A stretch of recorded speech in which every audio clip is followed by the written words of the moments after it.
आप सभी को हमारा आर्य प्रणाम। आज के इस ऑनलाइन कक्षा में हम सभी कत्वा और ल्यप प्रत्यय को जानने का प्रयास करेंगे। आइए कत्वा और ल्यप प्रत्यय किस तरह से हम लोग प्रयोग करते हैं और किस तरह से उनके अर्थ निकलते हैं। पिछली कक्षाओं में हम सबों ने पढ़ा था कि प्रत्ययः परश्च, अर्थात प्रत्यय जो बाद में लगाए जाते हैं और बाद में लगने के बाद वो उस मूल धातु के अर्थ को बदल देते हैं, उन्हें हम सभी प्रत्यय कहते हैं। तो प्रत्यय अनेक प्रकार के होते हैं। कृत प्रत्यय, कृदंत प्रत्यय, तद्धित प्रत्यय, और ये सारे जो प्रत्यय हैं जिसमें से आप सभी को आपके सिलेबस के अनुसार अभी पढ़ना है। सर्वप्रथम कृत प्रत्यय। तो आइए हम सभी कृत प्रत्यय पर विचार करते हैं जो धातुओं के साथ लगाए जाते हैं। तो ये देखिए, यहाँ पर सबसे पहले आप देखेंगे महर्षि पाणिनि जी ने एक सूत्र दिया, समासेन पूर्वोक्तो ल्यप, और ये तुमुन प्रत्यय, कत्वा प्रत्यय और ल्यप प्रत्यय। तो ये जो भी प्रत्यय हैं, तो सबसे पहले इसमें हम लोग पढ़ते हैं कृत कत्वा प्रत्यय। सबसे पहले हम लोग पढ़ेंगे कत्वा प्रत्यय। तो यहाँ पर आप यहाँ देखेंगे कत्वा प्रत्यय किस तरह से लिखा जाता है। पहले लिखने की प्रक्रिया देखिए, ये लगाते हैं आधा क, फिर आधा त, फिर वा, त्वा। ये इसका उच्चारण जो होता है उस पर ध्यान देंगे। त्वा, ये क और त ये अंदर में ही उच्चारित होता है, इसका उच्चारण किया जाता है। तो आइए इसको समझते हैं। समास समान कर्तृकयोः, समान कर्तृकयोः पूर्व काले।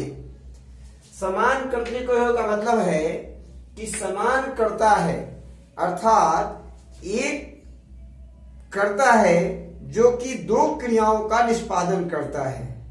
अर्थात एक ही व्यक्ति दो क्रियाएं कर रहा होता है। तो ऐसे स्थिति में हम सभी क्या लगाते हैं? कत्वा प्रत्यय।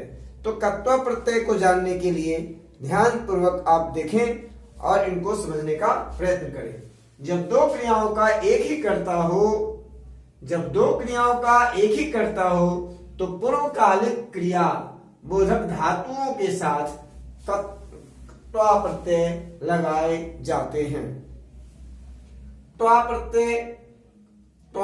प्रत्यय के क का लोप हो जाता है। लोप होने का मतलब है वो उसका तस्य लोपः दर्शनम लोपः एक सूत्र है, उससे इत हो जाता है। वो आपको भी नहीं विशेष पढ़ना है। आप बस इतना जाने कि क का लोप हो जाता है और त्वा शेष रह जाता है। त्वा शेष रह जाता है। तो इस तरह से त्वा शेष होने पर क्या क्या बनता है, कैसे बनता है, उसको आप उदाहरणों को अभ्यास करने के बाद आप सीख जाएंगे और आप लगाना भी सीख जाएंगे।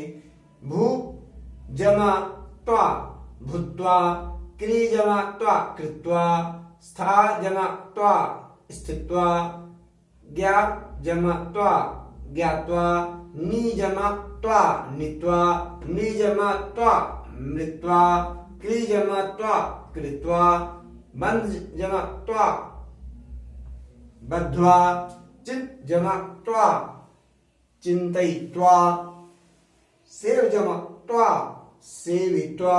यहां पर जो आप देख रहे हैं, एक क्रिया समाप्त हो रही है और दूसरी क्रिया आरंभ हो रही है। इसको ऐसे समझें, जब एक क्रिया समाप्त हो रही है, दूसरी क्रिया आरंभ हो रही है, तो पहली वाली जो क्रिया है उसमें हम सभी क्या लगाएंगे? त्वा प्रत्यय लगाएंगे। और उसी तरह से अब इसका जो जब लग जाते हैं तो ये इनके अर्थ क्या हो जाते हैं? कर। जैसे रामः तत्र कार्यं कृत्वा आगच्छति, राम वहां कार्य करके यहां आता है। अत्र आगच्छति। स धनं दत्वा विद्यालयम आगच्छति, वह धन देकर विद्यालय आता है। तो यहाँ पर क्या लग रहा है? धनम दत्वा आगच्छति। एक क्रिया समाप्त हुई और दूसरी क्रिया आरंभ हो रही है, तो पहले वाली क्रिया में हमने क्या लगा दिया? त्वा प्रत्यय। वैसे ही एक प्रत्यय है जिसका नाम है ल्यप प्रत्यय। त्वा और ल्यप दोनों के जो अर्थ निकलते हैं वो कर के ही अर्थ में निकलते हैं। तो यहां पर ल्यप प्रत्यय के सूत्र हैं समासेनय पूर्वोक्तो ल्यप।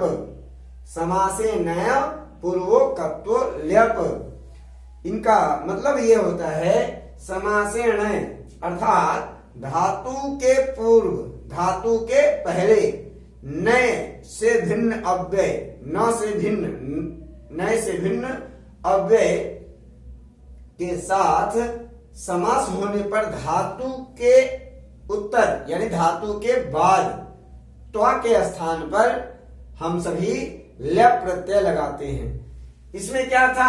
यहां इसके पूर्व में उपसर्ग नहीं था, उपसर्ग नहीं था जिस कारण से हम सभी ने यहां पर त्वा लगाया। परंतु यदि धातु से पहले यदि नय से भिन्न यानी न से भिन्न यदि कोई अव्यय पद हो या उपसर्ग हो तो क्या होता है? हम सभी ल्यप प्रत्यय लगाते हैं। ल्यप प्रत्यय कैसे कब लगता है आपको समझ में आ गई होगी। जब धातु से पहले कोई उपसर्ग हो तो और साथ ही साथ धातु के पहले यदि नय से भिन्न कोई अव्यय हो, है ना, कोई अव्ययवाचक शब्द हो या कोई उपसर्ग हो तो धातु के साथ समास होने पर धातु के उत्तर कत्वा के स्थान पर ल्यप प्रत्यय का प्रयोग हम सभी करते हैं। अब ध्यान देने वाली बात है, ल्यप प्रत्यय में लोप किसका होता है? ल और प का लोप हो जाता है, य शेष बच जाता है। जैसे आप सभी ने पिछली कक्षाओं में पढ़ा होगा अव प्लस गम प्लस ल्यप, अवगम्य। विज्ञाल्य, विज्ञाय जानकर। प्राप्ल्यप, प्राप्य, प्राप्य मतलब पाकर, प्राप्त करके। वि जमा हा जमा ल्यप, विहाय, विहाय मतलब छोड़कर। इसी तरह से अनेक उदाहरणों का अभ्यास यदि आप करते हैं तो निश्चित रूप से आप इसमें पारंगत हो जाएंगे, इसमें तनिक संदेह नहीं है। कृते प्रयत्ने किम न लभेते वयं तो कृत निर्धारा। बस हम सभी को केवल प्रयत्न करना है और प्रयत्न करने मात्र से हम सभी प्रत्ययों पर अधिकार स्थापित कर सकते हैं। आज की कक्षा हम यहीं समाप्त करते हैं, फिर अगली कक्षा में दूसरे प्रत्यय के साथ हम उपस्थित होंगे। तब तक के लिए हमें इजाजत दें। पुनः अगली कक्षा में हम सब मिलेंगे। धन्यवाद, नमस्ते।